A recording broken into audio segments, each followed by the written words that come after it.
Welcome to Lecture 2 in our pharmacology series. In Lecture 1, we built the core vocabulary, including the difference between an indication and a contraindication, and the range of effects a drug can have. Today, we put that vocabulary to work by looking at how drugs are grouped into classes and what those classes are used to treat. This matters because you will never memorize every individual drug, and you really don't need to. What you do need is a mental filing system. When you know that a drug belongs to a certain class, you can predict its general purpose, its common cautions, and the side effects to watch for. That's a skill that will serve you at every patient visit. So here's the plan. First, we look at the different ways drugs are classified. Then we learn a powerful shortcut, the word endings in drug names that reveal the class. Next, we revisit indications and contraindications in more depth because they're the safety backbone of everything else. After that, we'll look at the drug classes you'll see the most often, organized by body system, from cardiovascular to respiratory to pain to infection, hormones, digestion, and the nervous system. We finish by tying it together with the side effects you should recognize in your role in monitoring and educating patients.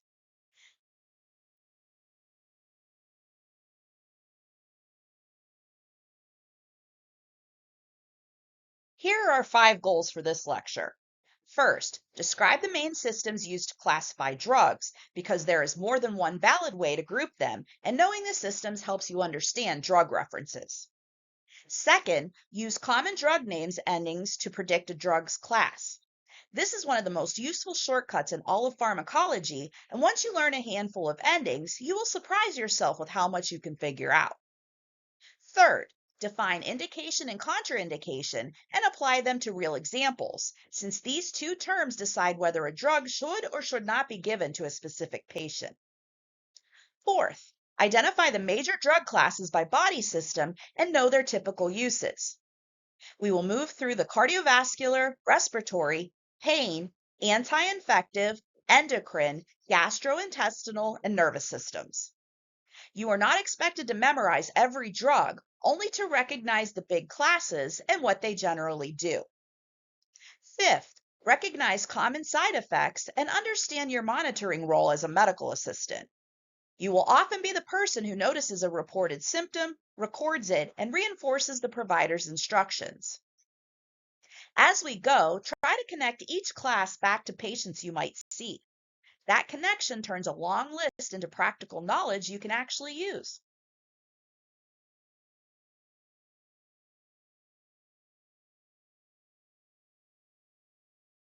The same drug can be filed under several different headings, so it helps to know the 4 main ways drugs are classified. The first is by body system. Here, drugs are grouped by the organ systems they act on, so we speak of the cardiovascular drugs or respiratory drugs. This is how we will organize most of today's lecture because it matches how you will encounter medications in a clinical setting. The second is by therapeutic action, which groups drugs by what they do. An analgesic relieves pain, an antihypertensive lowers blood pressure, an antibiotic fights bacteria, no matter what body system is involved. The third is by mechanism of action, which groups drugs by how they work at the cellular level. 2 blood pressure drugs might both lower blood pressure, the same therapeutic action, but they do it completely different ways, such as with different mechanisms, like ACE inhibitors versus beta blockers. The fourth is by chemical group, which groups drugs that share a chemical structure, such as the penicillins or the benzodiazepines. Why should you care? Well, because drug references and providers move between these systems constantly. A provider might mention a class by mechanism, while the reference lists it by body system. Understanding that these are just different filing systems for the same medications keeps you from getting confused. All 4 are correct, they're just simply different questions about the drug.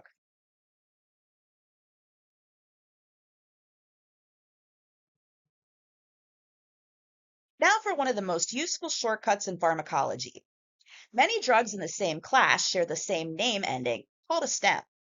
Once you learn a handful of these, you can look at an unfamiliar drug name and make a very good guess about what it's for. Take a look at this table. Drugs ending in PRIL, such as lisinopril and enalapril, are ACE inhibitors, commonly used for blood pressure. Drugs ending in OLOL, such as metoprolol and atenolol, beta blockers, used for the heart and blood pressure. Drugs ending in STATIN, such as atorvastatin, lower cholesterol. Drugs ending in CILLIN, such as amoxicillin, are penicillin-type antibiotics, which is also a critical allergy flag you will ask every patient about. The ending AZOLE appears in antifungals such as fluconazole and also in some acid-reducing drugs like omeprazole, so context matters there. Finally, drugs ending in PAM or LAM, such as lorazepam and alprazolam, are benzodiazepines used for anxiety and sedation. Here's a word of caution. These stems are helpful guides, not absolute rules, and a few drugs break the pattern. So use the ending as a first clue, then confirm with a trusted reference.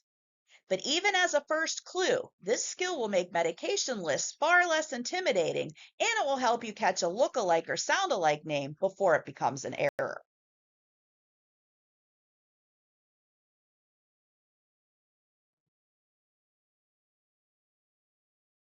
These two terms are the safety backbone of this entire lecture, so let's slow down a little bit. An indication is the approved reason to use a drug. It answers the question, what condition does this treat? When a provider prescribes a medication, they are matching the drug's indication to the patient's problem. A contraindication is the opposite. It's a reason a drug must not be used because it would be unsafe for that particular patient. Now look at the right side, because not all contraindications are equal. An absolute contraindication means the drug must never be given in that situation. The clearest example is a known severe allergy to the drug. A relative contraindication means the drug may still be used, but with caution when the benefit outweighs the risk. That judgment belongs to the provider, not you, but you need to understand the difference so you can document and communicate accurately. Finally, at the bottom in the dark box is the boxed warning, sometimes called the black box warning. This is the FDA's strongest warning, reserved for serious or life-threatening risks. You will see it highlighted in drug references. You are not expected to make prescribing decisions based on these, but you should recognize them, take them seriously, and make sure any patient-reported problem that relates to a warning reaches the provider promptly. Accurate allergy and reaction documentation is where you protect patients most.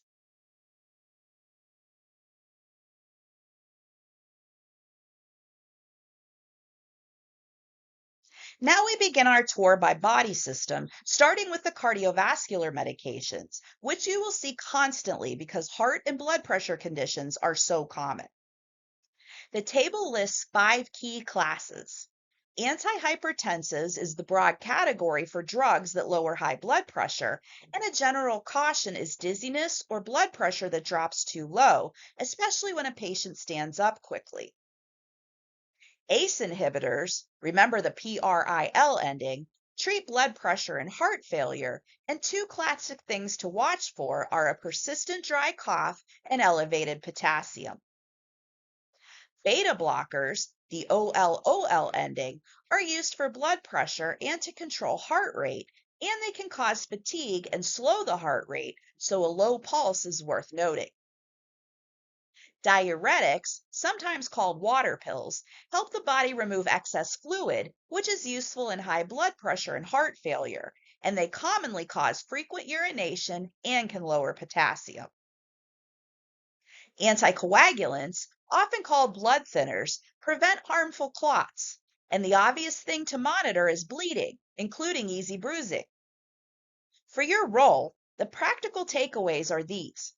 When you room these patients, an accurate blood pressure and pulse matter, and you should report readings that seem too high or too low. If a patient on an anticoagulant mentions unusual bleeding or bruising, document it and alert the provider.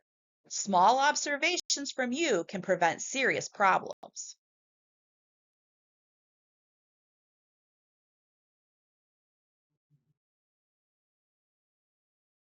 Now let's look at respiratory medications which help patients breathe. There are four groups to know. Bronchodilators open narrowed airways, which is exactly what someone having an asthma flare or a person with chronic obstructive pulmonary disease or COPD needs. The most familiar example is the albuterol rescue inhaler and is effective very quickly, which is why patients rely on it in the moment. Inhaled corticosteroids work differently. Instead of quickly opening the airway, they reduce the underlying inflammation over time, which makes them a controller medication for long term asthma management rather than a rescue medication. This distinction matters because a patient who confuses the two might reach for the wrong inhaler during an attack. Part of patient education is making sure they know which inhaler is the rescue and which one is the daily controller. Antihistamines relieve allergy symptoms such as sneezing, itching, and runny nose. An important caution is that some antihistamines cause drowsiness, which can affect driving and daily activities. Finally, antitussives suppress a cough, while expectorants loosen mucus so it can be cleared more easily, and these often appear in over the counter cold products. For your role, watch for patients who overuse a rescue inhaler, which can signal poorly controlled asthma. The provider should know about this. And reinforce correct inhaler technique, since poor technique is a common reason a medication seems not to work.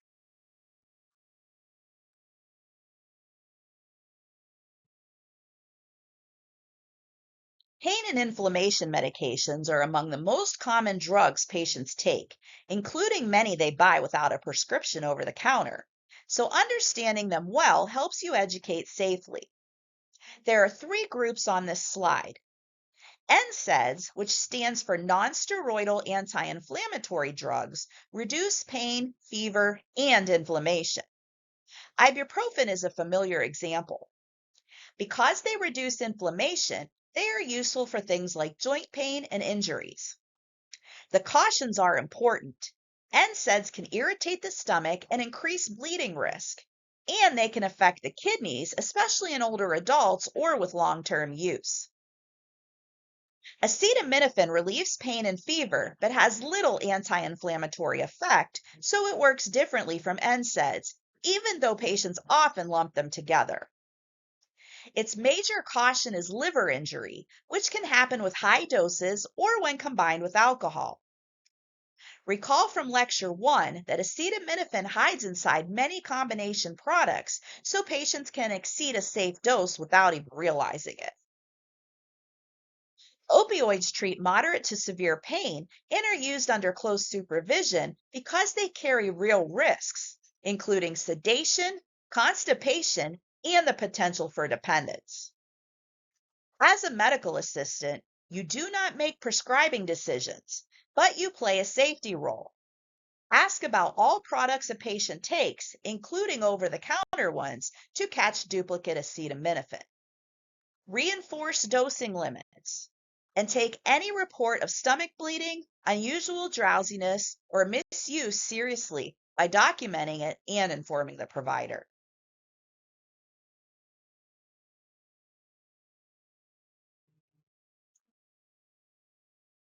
Anti-infective medications fight the germs that cause infection, and they fall into three main groups based on the type of germ.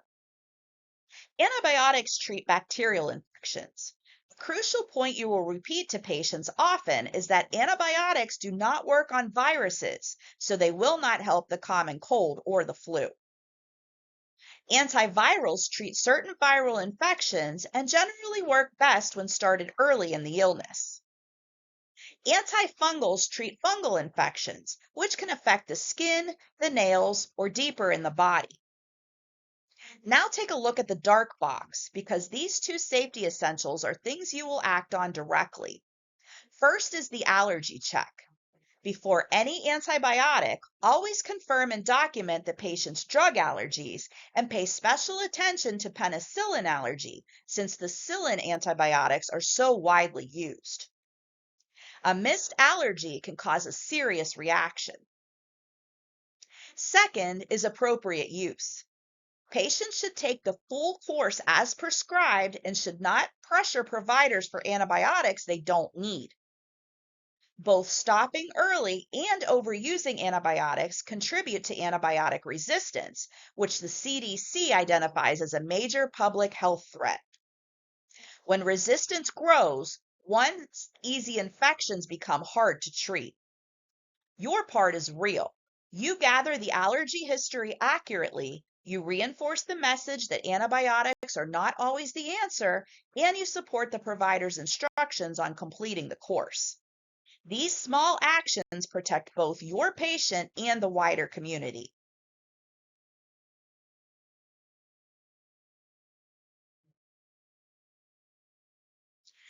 This slide covers two body systems together because you will see them frequently. On the left are the endocrine medications, which act on hormones. Insulin lowers blood glucose and is essential for many patients with diabetes. Oral anti-diabetic medications help control blood glucose through pills rather than injection. Thyroid hormone replaces hormone that a patient's thyroid is not making enough of.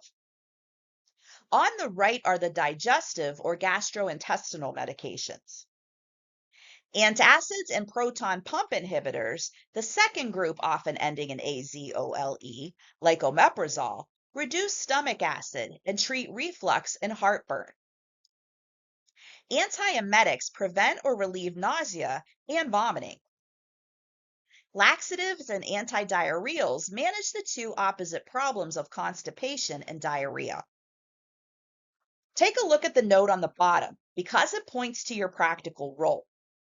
For diabetes patients, you may perform or teach glucose checks, and clear instructions on timing meals with insulin are important for safety, since mismatched timing can cause blood sugar that is too high or too low. For the acid reducers and nausea medications, many patients already take over-the-counter versions, so always ask what they use at home to avoid accidental duplication. As with every class today, you are gathering accurate information and reinforcing the provider's plan, which keeps the patient safe between visits.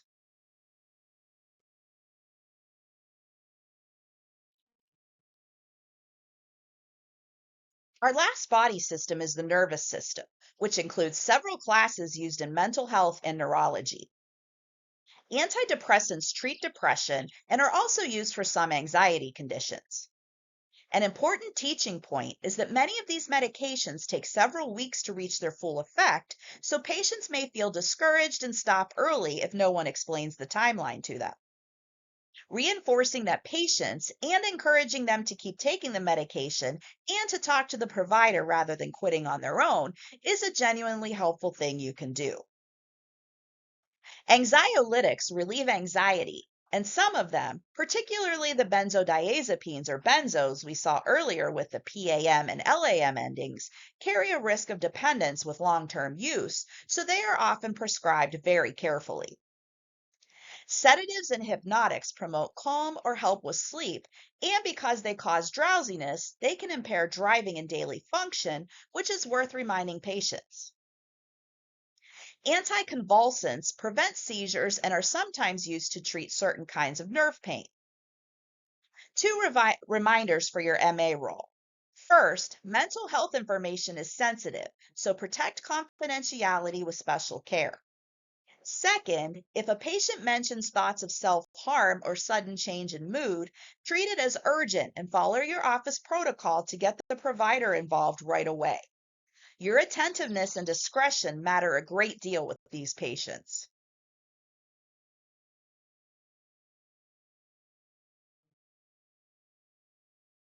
Now let's tie this whole lecture together by focusing on side effects and your MA role, because this is where classification becomes practical safety. On the left are common side effect patterns that repeat across many classes. Drowsiness shows up with antihistamines, sedatives, and some pain medications, which affect driving and daily activity. Stomach upset or bleeding is linked to NSAIDs and to anticoagulants. Dizziness or low blood pressure appear with many heart medications, especially when a patient stands up quickly. And low potassium is a known effect for some diuretics. When you recognize these patterns, a patient's offhand comment about feeling lightheaded or unusually tired stops being random and becomes a clue you can act on. On the right are the 4 things you do that can increase awareness. You monitor, meaning you notice and record reported symptoms along with vital signs. You document, especially allergies and reactions, accurately and clearly in the chart because that record protects the patient at every future visit. You educate, reinforcing the provider's instructions in plain language the patient can follow at home. And you escalate, reporting concerning findings to the provider promptly rather than assuming they are minor. Notice that none of these require you to prescribe or diagnose. They are all squarely within your scope of practice, and together they make you a powerful safety check. In our next lecture, we move to pharmacokinetics and follow a drug on its journey through the body.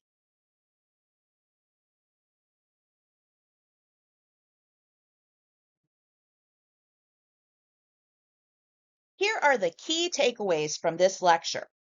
Drugs can be classified in several valid ways: by body system, by therapeutic action, by mechanism of action, or by chemical group, and these are simply different filing systems for the same medications. You also learned a powerful shortcut that shared name endings reveal a drug's class. Endings like pril for ACE inhibitors, olol for beta blockers, statin for cholesterol drugs, and psilin for penicillin antibiotics let you predict a drug's general purpose at a glance as long as you confirm with a trusted reference. We reinforce the 2 safety terms that anchor everything. An indication is a reason to use a drug, and a contraindication is a reason it must not be used, which can be absolute or relative, with the boxed warning as the strongest alert.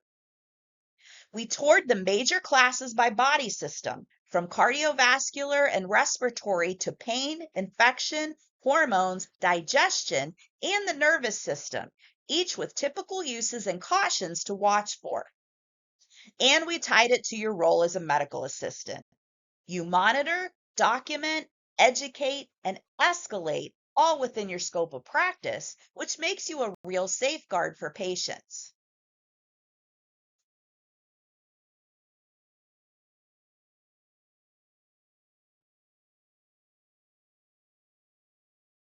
Check out these resources for more info on this lecture.